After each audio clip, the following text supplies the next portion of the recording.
Some days you just wake up and think, what an absolutely beautiful day.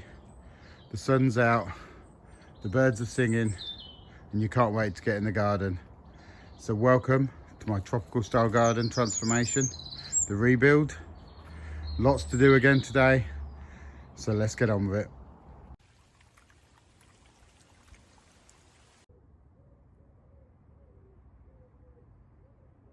In my last video, I showed how I built this curved bridge, which now is going over a dry stream. I've started to play around with some rocks to see how that looks.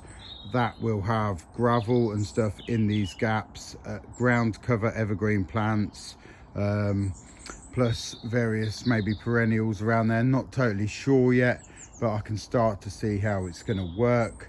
So when I walk from down the path this way, I don't want any plants around this area that are too high. Maybe just some mosses and small grasses and stuff like that, so I can see the bridge still and see the character of that.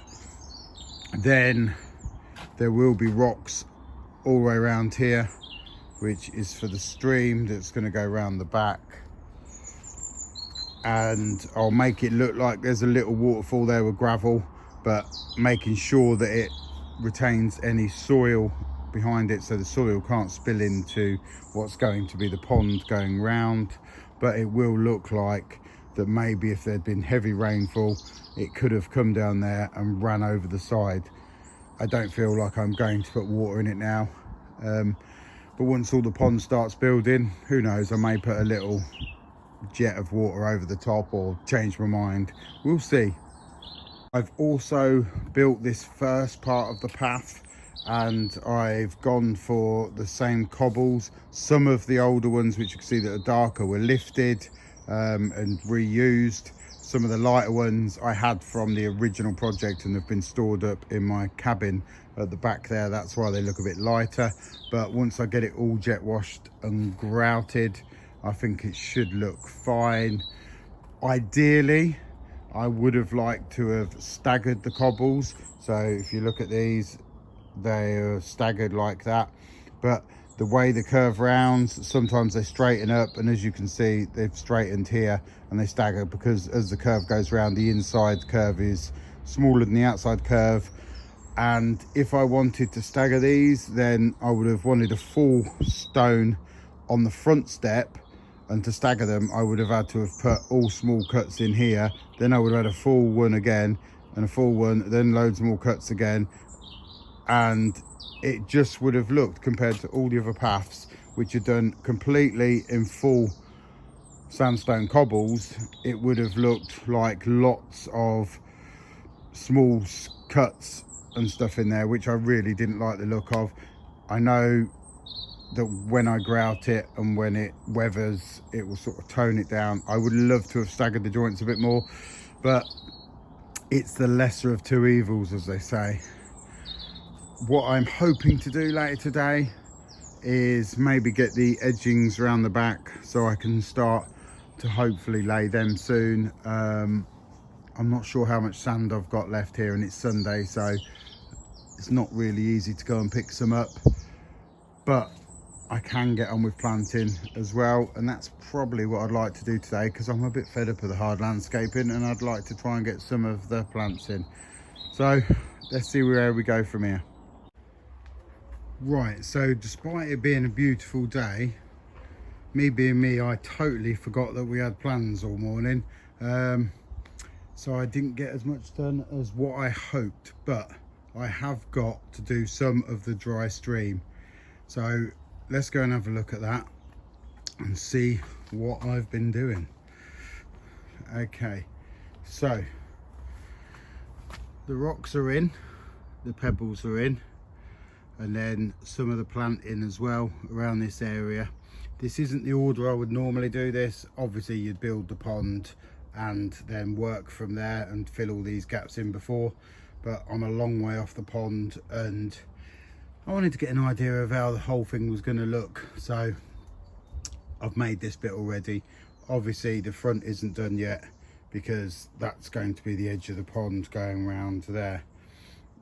So some of the plants that I've used, pretty much one of my favourite ferns, Polystricum polyblepharum. Then I've used these green Ophiopogon grasses and dotted them around.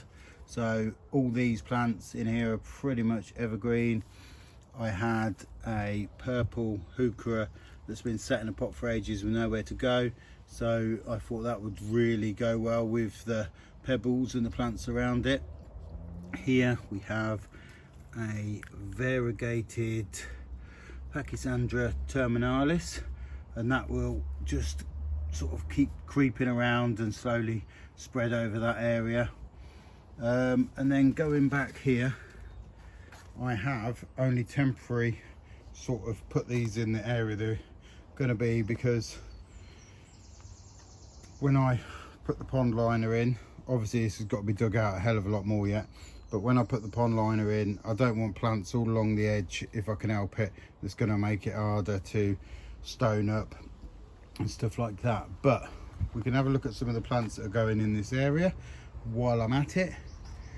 This is our Schefflera alpina. It is one of the hardiest Schefflera out there. I've only sunk the pot in for now. That is where I'm hoping to plant it, but it's just going to sit there now until the pond's dug, and then I will plant it into that position in case I need to move it while I'm doing the pond. But there's one I'll show you at Jersey Cottage Nursery that's a bit bigger, and it is a glorious sort of specimen plant. It will still let some light and filter through to the plants below, and hopefully will give me sort of that really nice jungle look. Then round here I've got a Pseudopanix Moa's Toes. This area coming around here is going to get, as you can sort of see now, it's going to get a lot of the late afternoon, evening sun, whereas further around there will be much more dappled shade. Moa's Toes, what is it, reportedly hardy to about -5 Celsius. Given the right conditions, might be able to take a bit lower with some shelter, or in the right place. Not really sure. If you know and you've had it a lot lower than that, let me know. I'm sure there's a chance it could probably do -8s, -9s, but I'm not going to say that without knowing for sure. This is Daphne-phyllum macropodum.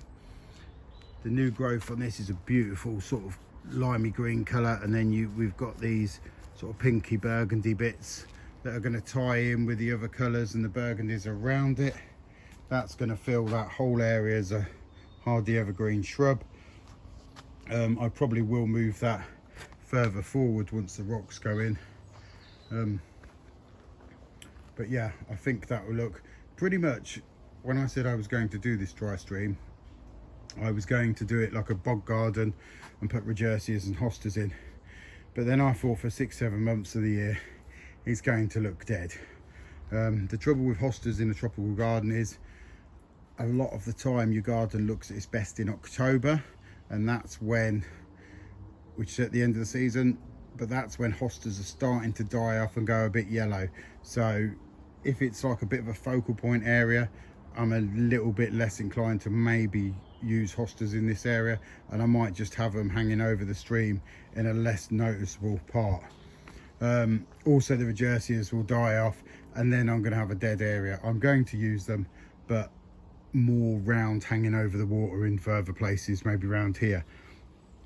But this, what you're looking at, should pretty much look like this all year round now, give or take, because it is only March and everything looks green and happy and lush. So what else is going in here? Something that isn't evergreen and will die back for winter, but I think the colours will go lovely somewhere in this area. And this is Impatiens omiana, and I think this is Sango, and it's got these lovely sort of pink lines in it, and I think that's going to look really good somewhere around the edge of the pond, maybe around here somewhere. At the minute it's been in the greenhouse and I'm just slowly hardening it off. I'm not going to plant it yet. realistically I need to get these other rocks in. What else have I put in? There will be some, it's not a great example actually, it's a bit dry. That's a Saxifraga Stolin, and I'll put it on the screen. I think that one's kinky purple, and that will just be a ground cover to spread around. What else am I possibly going to put in this area? We've got another Pseudopanax purpurea that's probably going to go in there to help just give me that sort of burgundy purple colour just as I go around the path. And here, not really a tropical plant, but it's a Skimmia, and it is the sort of burgundy flowering one. I already had it, I dug it up from another part of the garden, and it gives me that sort of, the flowering gives me that interesting sort of autumn spring sort of time, so I can keep that interest all year round.